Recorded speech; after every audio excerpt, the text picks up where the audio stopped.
இன்னும் ஒரு முடிவுக்கு வரல. அதனால சரி இப்படியாவது இழுத்து இழுத்து ஏதாவது தோணுதா பார்க்கலாம்னு இழுத்து கொண்டிருக்கிறேன். உண்மையிலேயே சொன்னா எனக்கு கூட பெருமைதான் வாத்தியாரா நான் இருந்தேன். எனக்கு என்ன சொல்லணும்னா யாராவது ஒரு பையன் வருவான் அங்கேருந்து நம்ம டாக்டர் மாதிரி மாறி ஒரு நல்லா படிச்சுட்டு டாக்டர் ஆகிட்டு வருவான், பெருமையாக வருவான். யார் தெரியல நான் சொல்லுவேன், யார் தெரியுமா என் பையங்க யாருக்கிட்ட படித்த பையன் பெருமையாக சொல்லுவேன். என் பையங்க டாக்டர் தந்தை என் மாணவருங்க படிச்சுதான் சொல்லுவேன், பெருமையாக சொல்லலாம். என் மாணவருங்க அவரு சொல்லுவோம். அதே மாதிரி ஒரு ஐஏஎஸ் ஆஃபீஸர் வந்தா ஐஏஎஸ் தெரியுமா, நான் தான் அவனை சின்ன வயசுல கூப்பிட்டு படிக்க வச்சேன். இன்னைக்கு அவன் எல்லாரையும் கூட்டிட்டு இருக்கான், ஐஏஎஸ் ஆஃபீஸரா இருக்கான். அவரு அந்த இதெல்லாம் நான் பல பேரை சொல்லி பெருமைப்படுவேன். அமெரிக்காவோட ரேங்க், ஆஸ்திரேலியாவோட ரேங்க் பையன் எல்லாம் பெரிய பெரிய ஆளா இருக்காங்க. இப்படி எல்லாம் சொல்லி நான் பெருமைப்படுவேன். அப்போ ஆசிரியரால் தான் இது எல்லாம் உருவாகுதுங்கிற எனக்கு உள்ள ஒரு கர்வம். ஒரு நாள் என்ன பண்ணேன், அந்த பாரதிய நேரத்து பாருங்க அப்படியே தெரு பக்கமா போய்கிட்டு இருந்தேன், வேலையா பாச பிடிக்கிறதா போயிட்டு. அப்போ ஒரு பையன் வந்தான். சார் என்னப்பா அப்படின்னு, எனக்கு தெரியுதா சார்? தெரியலையே பாருங்க, நான் உங்ககிட்ட தான் படித்தேன். சரி அதுக்கு என்ன பைப்பா வந்தது அப்படின்னா, இல்லை நான் மாணவன் தான் 3 கொலையை பண்ணிட்டு ஜெயிலுக்கு போயிட்டு உண்மையா போய் சொல்லுங்க, உண்மையா நடந்தது. 3 கொலை பண்ணிட்டு ஜெயிலேருந்து இன்னைக்குதான் வந்திருக்கேன். ஜெயில சரியா சோறு போட வெளியில வந்த சாப்பிடல, பசிக்குது, ஏதாவது கொடுக்க சாப்பிடணும், ஏதாவது வாங்கி கொடுக்க தரலாம், பணம் இருந்தா கொடுக்க தரணும். பக்கத்துல ஒரு ரோடு கடையில வண்டியில இட்லி எல்லாம் விட்டுருக்கணும், இந்த கடையாவது வாங்கி கொடுக்க சாப்பிடணும். பார்த்தேன், எதுவும் வாங்கி கொடுக்கலன்னா 3 தான் முடிச்சுக்கலாம், 4வது எங்க முடிச்சுவாருன்னு எனக்கு பயமா போச்சு. அப்பா தம்பி அதெல்லாம் ஒன்றும் சொல்லாதப்பா, என்னப்பா இப்படி ஆகிட்டு ஜெயிலுக்கா போற அப்படின்னு, உங்கள்கிட்ட படிச்சவங்க படிச்சவங்க ஜெயிலுக்கு போவோம், எங்கேயா போவோம். கலெக்டரை படிச்சு வைக்கேன், கலெக்டருக்கு நான் காரணம், ஐஏஎஸ்க்கு நான் காரணம், டாக்டருக்கு நான் காரணம், பெரிய இன்ஜினியருக்கு நான் காரணம். இதுக்கு யார் காரணம் என் மனசுக்கு கேட்டா இப்படி ஆகிடுது.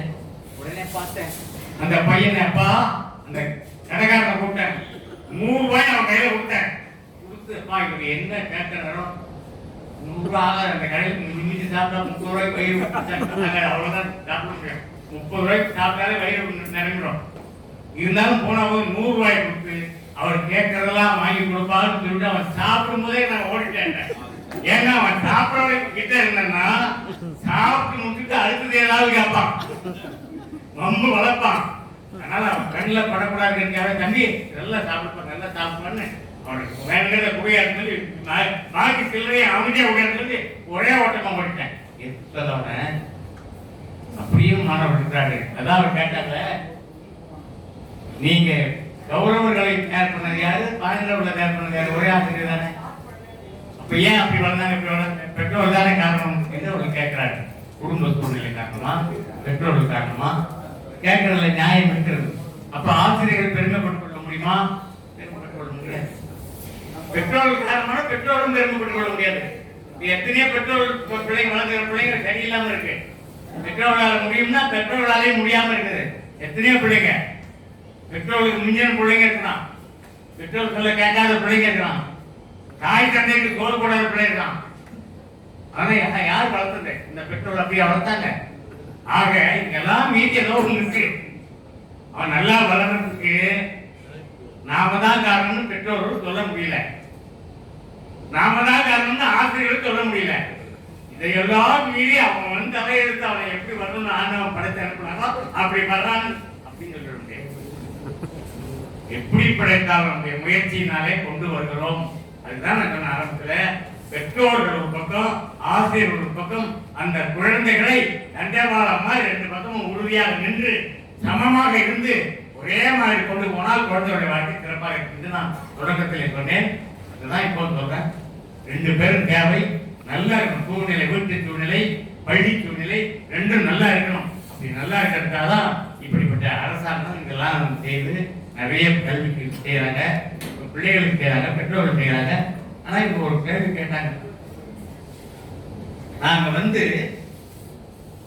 ஆட்களை பார்த்து பெற்றோர்கள் கேட்டாங்க, நாங்க படிக்கிற அம்மா கேட்டாங்க, சிவகாமி கேட்டாங்க, நாங்க அந்த பிள்ளைய பெற்றெடுத்து அது தோல் ஊட்டி வளர்த்து அதுக்கு பிறகு அந்த குழந்தைக்கு சட்டை தைச்சு கொடுத்து ஒரு நல்ல பள்ளிக்கூடத்துல போய் இடம் கேட்கறதுக்கு போய் ராப்பாகளா நின்று என்ன கொடுக்க இடம் நல்ல பள்ளிக்கூடத்துல இடம் வாங்குறது எவ்வளவு கஷ்டம் செய்யலாம்.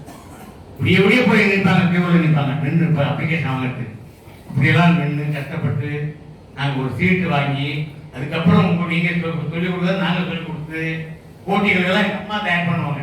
அதே டீச்சர் சொல்லுவாங்க, சொல்லுவாங்க ஏன்பா என் பேர்கிட்ட சொல்லுவாங்க, ஏமா உங்கள் தாத்தா தான் நல்லா தமிழ்லாம் பேசுவாராமா, நீ அவர்கிட்ட எழுதி வாங்கிவா நம்ம ஜெயிச்சு சொல்லலாம். அதெல்லாம் கண்டுபிடிப்பாங்க டீச்சர்களுக்கு, அதெல்லாம் தெரியும் யாரால என்னென்ன பயன்படுத்திக்கலாம். அவங்க வீட்டில் அப்பா இதில் கட்டிக்காரு, அம்மா கட்டிக்காருங்க, அவங்க அப்பா டாக்டரா அப்ப டாக்டர் கூப்பிடுவாங்க, வாங்கலாம். இப்படி இதெல்லாம் தெரியும்.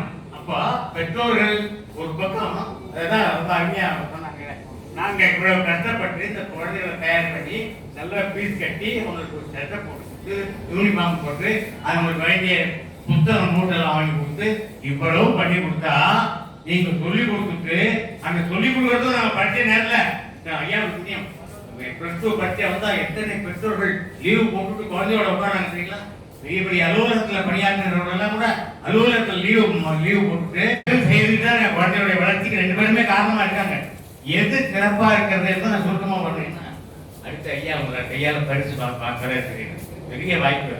நாங்க எங்களுடைய முன்னாள் இயக்குனர் கையால பரிசு வாங்கிக்கிறோம்னு சொல்லி இந்த விருதறிய வாழ்நாள் கூட வச்சு கொண்டாடலாம். அதனால அதுக்கு நேரம் கொடுத்து அந்த நேரத்தை நான் எடுத்துக்காம சீக்கிரம் முடிக்க விரும்புகிறேன். சொல்லுகிற போது 2 பேரும் பாடுபட்டாலும் யார் ஓங்கி இருக்குது என்று நினைச்சு பார்க்கிற போது பெற்றோர்களுக்கு ஒரு எதிர்பார்ப்பு இருக்கு. நம்ம பிள்ளை வந்தா பின்னாடி கவனிக்கிறானா கவனிப்பான், பெரிய நிலைமைக்கு வருவான், வந்தா நம்ம குடும்பம் உயரும், நம்ம நிலை உயரும், நம்ம அடுத்த உயர்வுக்கு போகலாம் அப்படின்னு ஒரு ஆசைப்படும். நம்ம எல்லாம் நல்லா கடைசி காலத்துல கண்டல்லாம பிள்ளை காப்பாற்றுவோம், அப்படி காப்பாற்றுறது அவன் நல்லா படிக்கணும் அப்படிங்கிற ஒரு ஆர்வம். ஆனா ஆசிரியருக்கு அப்படி எதுவும் இல்லை. பையன் படிக்கணும், நல்லா வரணும், என்கிட்ட ஒப்படைக்கப்பட்ட மாணவனு கொண்டு வரணும். நம்ம வந்தான்னா அவங்க அப்பா அம்மாவுக்கு செய்யப்படுறத வாத்தியார தேடி வந்து செய்யறதுலாம் இல்லை. எதையாவது பார்த்தாட்டி கால இருக்குமோ இல்லை ஏதாவது கையில கிடைச்ச கொடுப்போம், அது வேற விஷயம். மற்றபடி அவனால பெருசா ஒன்றும் ஆசிரியர்களுக்கு பின்னால கிடைக்க பொழுது உதவும் இல்லை. ஆனால் ஆசிரியர்களுக்கு வந்து அப்படிதான் அதை பத்தி நினைக்கிறது. சுயநலம் இல்லாமல் எதிர்பார்ப்பு இல்லாமல் செய்கிறது ஆசிரியர். அது ஒண்ணு அது மட்டும் இல்லை, நான் அவங்கள பிள்ளைகளை தான் கேட்கிறாங்க. நான் வேலை செய்யும் போது ஒருத்தர் வந்தார், உங்களுக்கு எத்தனை பிள்ளைகள் கேட்டார்.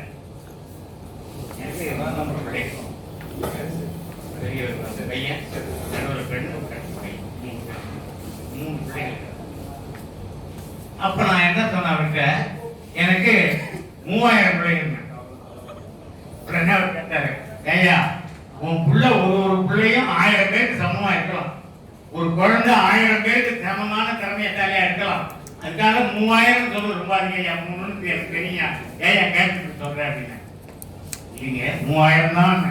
எப்படின்னா என்னுடைய வீட்டில் இருக்கிற பிள்ளைகள் அல்ல, என்னுடைய பிள்ளைகள் பள்ளிக்கூடத்துல படிக்கிற பிள்ளைகள் எல்லாம் என்னுடைய பிள்ளைகள், அந்த 3000 பேர் என்னுடைய பிள்ளைகள் அப்படின்னு சொன்னேன். அதனால பள்ளிக்கூடத்துல இருக்கிறவர்கள் தன்னுடைய பிள்ளைகளாக இருக்கிறது தான் ஆசிரியர், அது ஒன்றும் சந்தேகம் இல்லை, அப்படித்தான் சொல்லிக் கொடுக்கிறார்கள். அதனால இப்ப என்ன வேறுபாடுன்னு சொன்னா ஒரே ஒரு விஷயத்தை சொல்லி நான் முடிக்கிறேன். தலைப்பு என்னன்னு கேட்டீங்கன்னா, பிள்ளைகளை வளர்ப்பதை அல்லது பிள்ளைகளை சொல்லிக் கொடுத்து ஆளாக்குவதில் அல்லது பிள்ளைகளை உருவாக்குவதில் அல்ல, பிள்ளைகளை பார்ப்பதில். பார்ப்பதுங்கிறது ஒரு டெக்னிக்கலான விஷயம். பார்த்து எடுக்கிறதுங்கிறது ஒரு தொழில்நுட்பம் சார்ந்த விஷயம். அப்போ டெக்னிக்கலா யாருக்கு தெரியும்னா, பிள்ளைகளை பெற்றவர்களுக்கு டெக்னிக்கலா வளர்க்கறதுக்கு தெரியாது.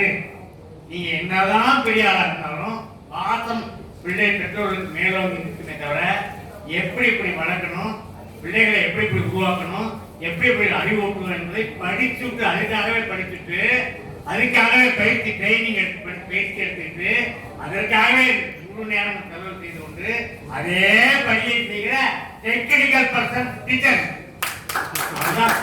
ஆசிரியர்கள் தான் அதற்காகவே பயிற்சிக்கப்பட்டவர்கள், நடைமுறையை உருவாக்குவதற்காக பயிற்சிக்கப்பட்டவர்கள். ஆகையினால அவங்க செய்யறதுதான் முழுமையானது, உண்மையானது. உங்ககிட்ட பாசம் இருக்கலாம், அன்பு இருக்கலாம், எல்லாம் இருக்கலாம், நீங்க தோல் போடலாம்.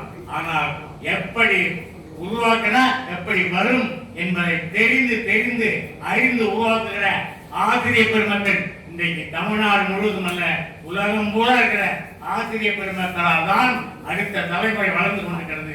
அந்த ஆசிரியர் பெருமக்களை போற்றினால் அடுத்த தலைமுறை நல்லா இருக்கும். அப்படிங்கிறதால தான் இப்படிப்பட்ட விழாக்கள் அரசு